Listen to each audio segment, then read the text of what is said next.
Baik, terima kasih rekan-rekan pers. Assalamualaikum warahmatullahi wabarakatuh. Salam damai sejahtera untuk kita semuanya. Om Swastiastu, Namo Buddhaya, salam kebajikan, rahayu. Marilah kita bersama-sama berikan salam nasional kita, merdeka.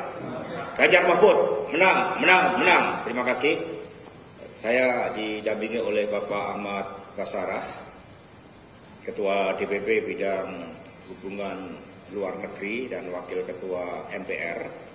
Dan sebelah kiri Pak Baskara adalah Bung Setiawan, bagian dari anak-anak muda yang direkrut dan dilatih oleh PDI Perjuangan sehingga menjadi bagian dari pergerakan pemenangan PDI Perjuangan dan Pak Ganjar Mahfud. Di sebelah kanan saya adalah Bung Seno, juru bicara PDI Perjuangan, kemudian di sebelah kanannya adalah Mbak Anggi.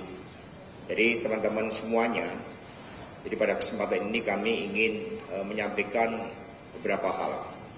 Yang pertama berkaitan dengan rencana peringatan hari ulang tahun PDI Perjuangan yang ke-51. Tadi sudah diadakan rapat DPP PDI Perjuangan yang diperluas dengan melibatkan Ketua Sekretaris Bendara DPD dan DPC se-Indonesia sesuai dengan arahan Ketua Umum PDI Perjuangan Ibu Profesor Dr. Megawati Soekarno Putri dengan mencermati seluruh sejarah PDI Perjuangan, sejarah yang diwarnai oleh keyakinan politik di dalam menghadapi pemerintahan yang otoriter selama 32 tahun Orde Baru. Maka tema kali ini adalah Satyam Eva Jayate, agar ditayangkan logo untuk peringatan HUT PDI Perjuangan. Satyam Eva Jayate ini kebenaran pasti menang. Menangnya pakai huruf tebal.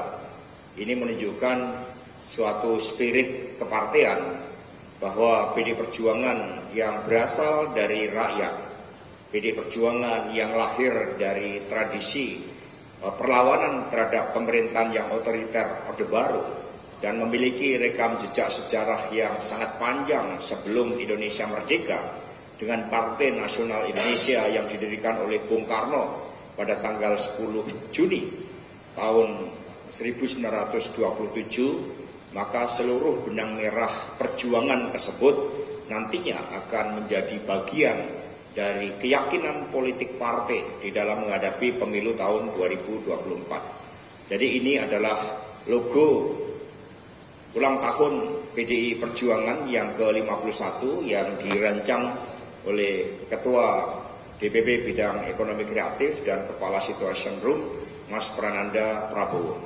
Jadi temanya Satyam Eva Jayate, kebenaran pasti menang. Sesuai dengan jati diri PDI Perjuangan yang berasal dari rakyat, maka kegiatan ulang tahun pada tanggal 10 Januari nanti akan diwarnai oleh gerakan turun ke bawah.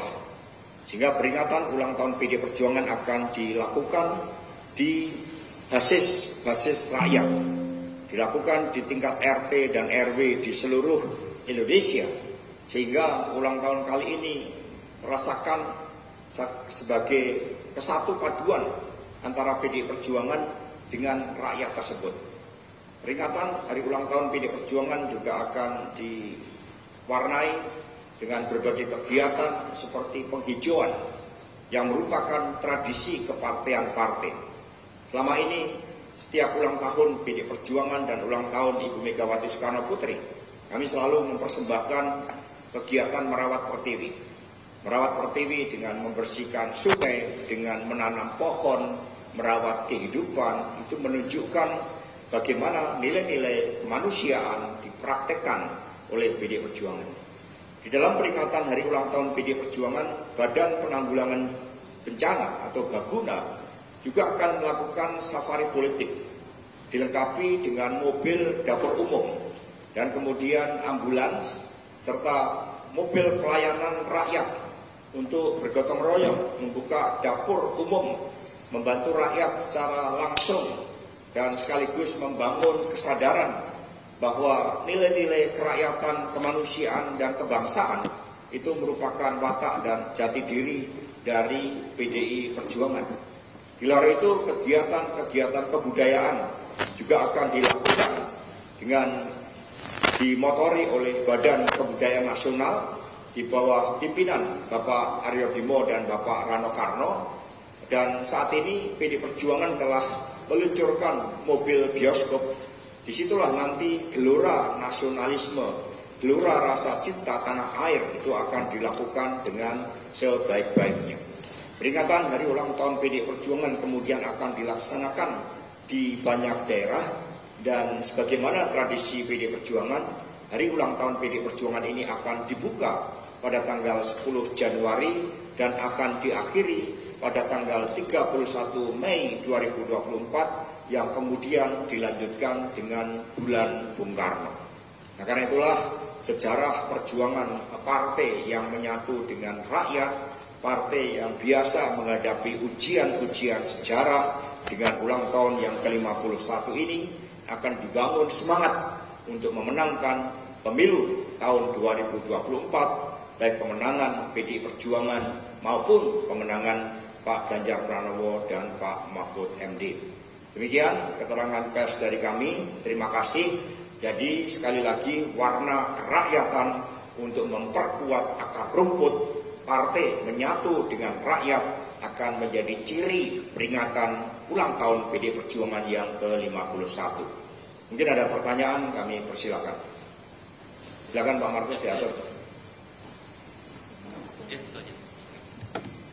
Izin Mas, Diana dari CNN, ada dua pertanyaan. Yang pertama penegasan soal lokasi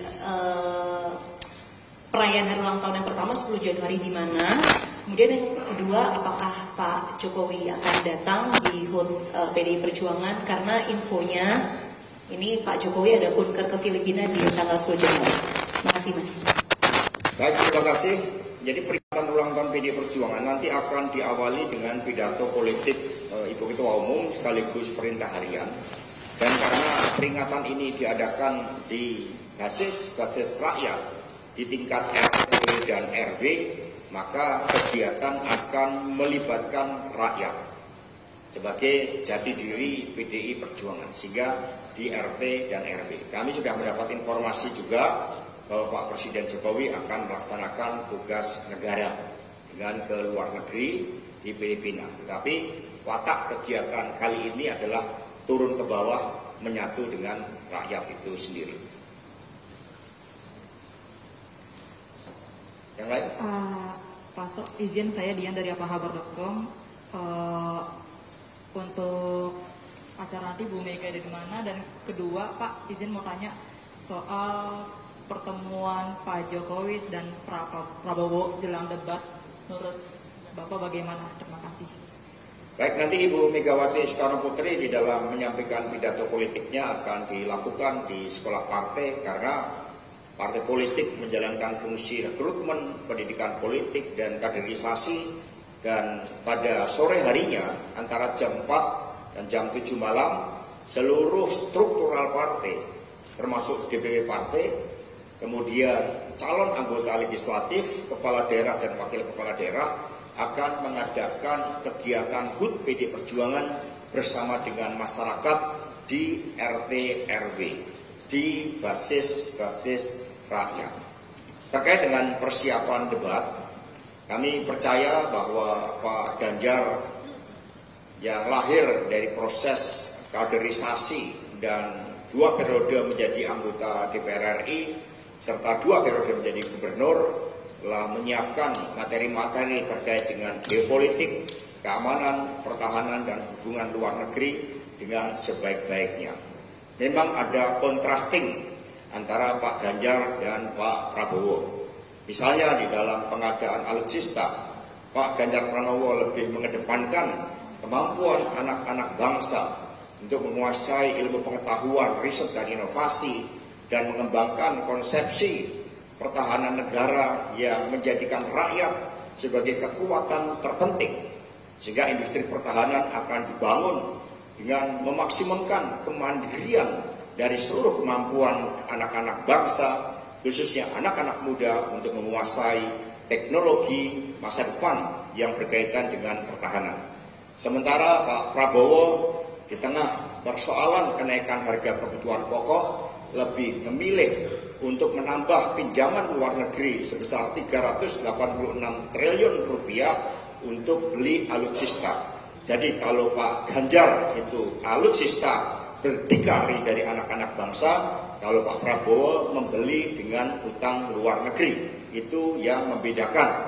Kalau Pak Ganjar akan mendorong karena rasa cintanya kepada prajurit-prajurit TNI agar dapat menggunakan alutsista yang mutakhir sebagaimana dilakukan pada masa Bung Karno dengan cara pandang geopolitik dengan melibatkan Indonesia di dalam berbagai persoalan-persoalan menjaga perdamaian dunia, Pak Prabowo dengan membeli alutsista bekas. Kemudian kalau Pak Ganjar Pranowo konsep pertahanan itu dalam cara pandang geopolitik dengan melihat aspek-aspek geografis, kalau Pak Prabowo lebih mementingkan kepada teman-temannya dengan membentuk teknologi militer Indonesia. Itu kontradiksi pokok. Nah, terkait dengan pertemuan antara Bapak Presiden Jokowi dengan Pak Prabowo, pertemuan itu sifatnya tertutup. Tinggal teman-teman wartawan mau minta jawaban dalam perspektif apa? Perspektif PDI, perspektif Pak Prabowo, maupun perspektif Pak Jokowi. Tinggal 3 pilihannya. Ya, kalau perspektif PDI Perjuangan itu kan pertemuan tertutup, restorannya restoran mahal, bagus. Tentu saja mungkin karena melihat belusukan terakhir dari Pak Prabowo, ya biar Pak Prabowo makin kuat untuk belusukan. Yang kedua, kalau dalam perspektif Pak Prabowo itu melakukan konfirmasi. Karena pasti menjelang debat ini banyak pertanyaan terkait dengan pembelian pesawat bekas. Kami dulu dapat informasi bahwa pembelian pesawat bekas tersebut tanpa konfirmasi dengan Pak Presiden Jokowi. Ya mungkin hal itu juga dibahas terkait dengan persiapan debat. Kalau perspektif Pak Jokowi, karena Pak Jokowi ini kan juga tidak suka rame-rame, jangan emosi, kira-kira itu analisis dari PDI Perjuangan. Pak Hasto, izin dari Kumparan, mau penegasan aja sih Pak, nanti tanggal 10 atau setelahnya itu ada acara puncak di venue mana gitu yang mengundang Capres-Cawapres Pak Ganjar dan Pak Mahfud, terus juga parpol pendukungnya apakah nanti ada, terus juga nanti Pak Jokowi apa datang, dan kalau nggak datang ini apakah menegaskan hubungan yang Pak Jokowi ini sudah ke paslon 2 termasuk karena ada pertemuan makan tersebut Pak. Terima kasih. Puncaknya di pintu-pintu rakyat. Karena PDI Perjuangan partai rakyat. Ulang tahun 50 kan sudah dilaksanakan secara besar-besaran dengan melibatkan Satgas. Dan Satgas sekarang punya tugas untuk menjaga di setiap basis-basis PDI Perjuangan untuk membela rakyat agar tidak terjadi intimidasi. Karena pemilu ini harus jujur, pemilu ini harus demokratis, sehingga Satgas seluruh kader partai sekarang berada di lapangan, apalagi dengan tingkat intimidasi yang meningkat, yang menimbulkan keprihatinan banyak pihak bahwa demokrasi Indonesia mengalami kemunduran. Jadi puncaknya ya di pintu-pintu rakyat itu pada tanggal 10 Januari karena bertepatan ya hari Rabu, itu bukan hari libur, maka peringatan itu akan dilakukan di akar rumput. Itu puncaknya. Pak, izin, Dian dari Antara Pak. Dengan ketidakhadirannya Pak Jokowi dalam HUT nanti, apakah akan berdampak terhadap elektabilitas Pak Ganjar Pranowo? Terima kasih. Jadi memang desainnya berbeda. Desain kali ini peringatan ulang tahun partai itu di akar rumput. Karena rakyat adalah cakrawati partai. Sehingga itu yang membedakan. Sehingga elektoral itu yang menentukan adalah rakyat. Rakyat yang punya kedaulatan. Meskipun banyak intimidasi, ada kepala desa diintimidasi, ada wartawan diintimidasi, kemudian kelompok-kelompok pro-demokrasi diintimidasi, mahasiswa yang menyampaikan aspirasi diintimidasi, kepala daerah dari PDI Perjuangan juga banyak yang diintimidasi, tetapi belajar dari sejarah PDI Perjuangan ketika menghadapi pemerintahan yang otoriter sampai kantor PDI Perjuangan ini diserang, kekuatan rakyat adalah senjata yang paling hebat di dalam menentukan elektoral partai politik dan calon presiden. Izin Pak Hasto, Ya. saya Tika dari Tempo.co mau bertanya soal yang tadi. Ada 3 perspektif pertemuan Pak Prabowo dengan Pak Presiden. Itu analisis. Iya, Ya. analisis. Kan kita nggak tahu, kan tertutup. Kalau pengen tahu yang sebenarnya, tanya Pak Prabowo dan tanya Pak Jokowi. Menurut Pak Hasto, apakah pertemuan itu perlu dilakukan saat-saat seperti ini? Kalau dari kubu 01 merekomendasikan lebih baik ditahan dulu pertemuan seperti itu hingga Pilpres selesai. Karena pun sampai akhir pemerintahan Prabowo tetap menterinya Pak Jokowi dan bisa bertemu kapan saja. Dan kedua, menurut Pak Hasto dari PDIP seperti apa soal inisiatif Pak Prabowo mengimpor sapi dari India untuk program pemerintahannya ke depan? Terima kasih Pak. Baik, terima kasih. Jadi kalau dalam konferensi pers minggu yang lalu, itu kan kami sampaikan data bahwa sentimen positif, kesukaan terhadap Capres dan Cawapres, silakan ditayangkan, itu paling tinggi adalah kepada pasangan Ganjar Mahfud. Dan itu kan cermin dari nilai-nilai moral kebaikan, track record dan agenda kerakyatan yang ditampilkan oleh Pak Ganjar dan Prof. Mahfud. Sehingga program-programnya pun, kalau Pak Ganjar Prof. Mahfud, 21 program kerakyatan ini kan sangat membumi. Berbeda dengan Pak Prabowo dan Mas Gibran yang mengadakan susu gratis yang mengandung banyak glukosa dan tidak sehat untuk anak-anak balita serta tidak menyelesaikan masalah stunting, itu berasal dari susu impor. Nah, bedanya di situ. Pak Ganjar Mahfud mendorong pemberdayaan UMKM dalam negeri, Pak Prabowo dan Pak Gibran lebih suka mendorong impor dan menaikkan pajak rakyat. Ini lihat, inilah yang mungkin juga menjadi motif pertemuan antara Pak Prabowo dan Pak Presiden. Tapi jangan lupa juga bahwa Pak Prabowo kan masih menterinya Pak Presiden Jokowi. Jadi pertemuan-pertemuan itu merupakan hal yang wajar untuk dilakukan. Ini yang melihat bedanya. Mas Hasto, izin Cindy dari Kompas TV. Kan kalau tadi malam Pak Presiden makan dengan Pak Prabowo, kan tadi pagi juga dengan Pak Erlangga. Kalau PDIP melihatnya itu seperti apa? Kemudian juga apakah PDIP masih meyakini netralitas Pak Jokowi yang waktu itu juga dijanjikan dengan bertemu dengan beberapa ketua umum partai politik, sama mungkin juga memastikan Pak Jokowi berarti sekarang di PDIP posisinya sebagai apa ya, Mas? Legasi seorang pemimpin termasuk presiden itu adalah di dalam tanggung jawab memastikan pemilu dapat berjalan secara demokratis, jujur, adil, dan mencegah suatu perlakuan yang tidak adil. Mencegah agar aparatur negara, TNI Polri itu bersifat netral. Pak Jokowi selaku presiden, kepala negara, kepala pemerintahan, oleh undang-undang dan peranatan politik yang baik, norma-norma demokrasi yang baik dituntut untuk netral. Ini yang menjadi harapan dari PDI Perjuangan dan masyarakat. Ketika ada pemimpin yang seharusnya netral tetapi tidak netral, maka rakyat yang semakin cerdas akan menyampaikan sikapnya.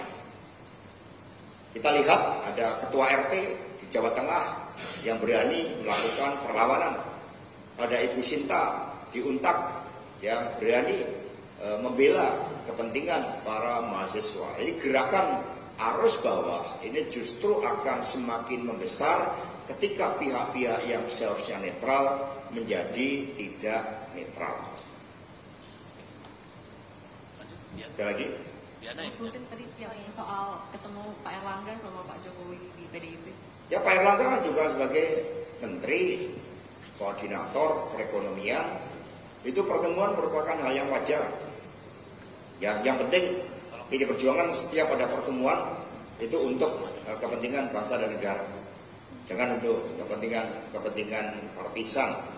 Itulah yang diharapkan oleh PDI Perjuangan sehingga kita semua bisa berkontestasi secara adil.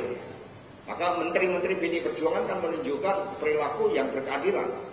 Ada Mas Pram, ada Pak Abdullah Aswar Anas, Pak Yasona Lauli, ada Pak Abdullah Aswar Anas, kemudian Ibu Tri Risma hari ini, Ibu Bintang, Puspa Yoga, semuanya kan berbeda karena kami memang dididik untuk menggunakan kekuasaan bagi kepentingan rakyat, bangsa, dan negara. Ketika ada yang menggunakan kekuasaan di luar itu, artinya tidak percaya diri. Jadi PD Perjuangan percaya bahwa suara hati nurani rakyat, suara kebenaran yang akan memenangkan pemilu, apalagi Pak Ganjar dan Prof Mahfud memang mendapatkan dukungan luas, terbukti dari sentimen positif dibandingkan dengan calon-calon yang lain. Mas, izin nanya lagi soal anomali, Mas. Ada pejuang P3, kader-kader muda P3 yang beberapa waktu lalu itu kan mendeklarasikan dukungan kepada Prabowo Gibran, di mana kita tahu juga P3 itu sudah bagian dari partai politik yang mendukung Pak Ganjar. Saya mau tanya perspektif dari Mas Hasto, seberapa solid sebenarnya saat ini, dan selain dari Mas Hasto, izin dari Mas Eno juga mungkin sebagai kader muda, seberapa solid kader-kader muda di partai politik yang mendukung Pak Ganjar ini untuk memenangkan Ganjar Mahfud. Terima kasih. Baik, terima kasih. Ini bukan persoalan solid atau tidak, ini persoalan etika. Bagi PD Perjuangan, P3, ya kami mengucapkan selamat ulang tahun P3 pada tanggal 5 Januari yang ke-51. P3 ini partai yang memiliki akar sebelum kemerdekaan Republik Indonesia.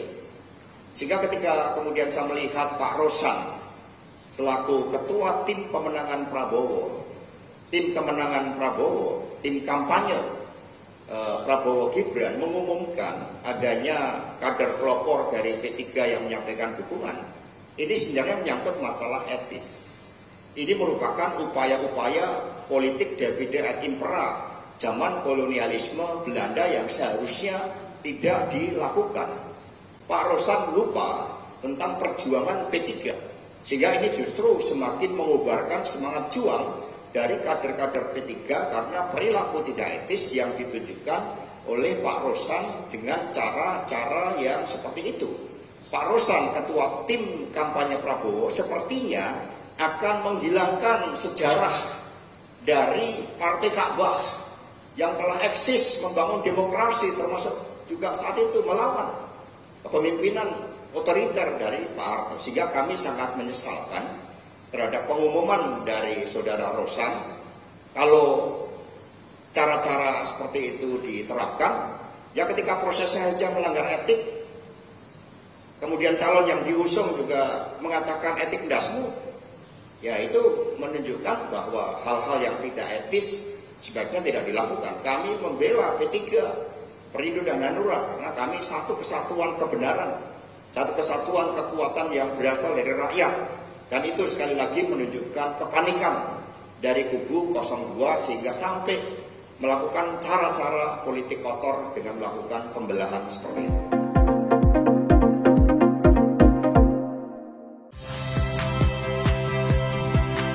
Saya Ihsan Sitorus. Saksikan program-program Kompas TV melalui siaran digital, pay TV dan media streaming lainnya. Kompas TV, independen, terpercaya.